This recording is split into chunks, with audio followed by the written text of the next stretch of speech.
Alors sur Nostradamus, on va conclure à ce sujet.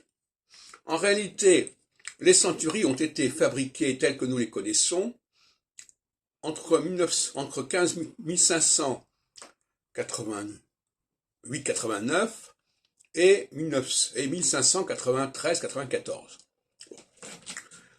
Donc c'est cette période 89-93 qui voit naître les deux volets des centuries, et non pas la période 1555-1568, comme on veut nous le faire croire. Donc je voudrais que ce soit extrêmement clair dans les esprits.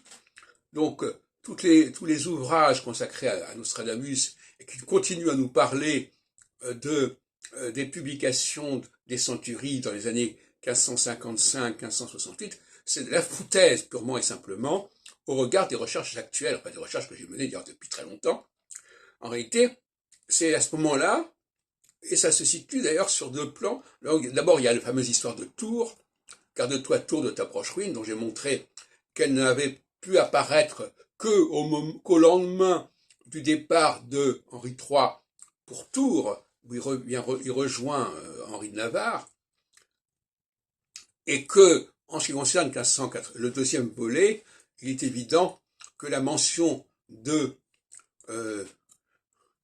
27 ans au 477 de la 8e centurie ne fait sens que par rapport à l'année 1594, puisque l'Antéchrist annoncé dans la centurie 876 est né, quand on regarde les papiers de Nostradamus, est né en 1567.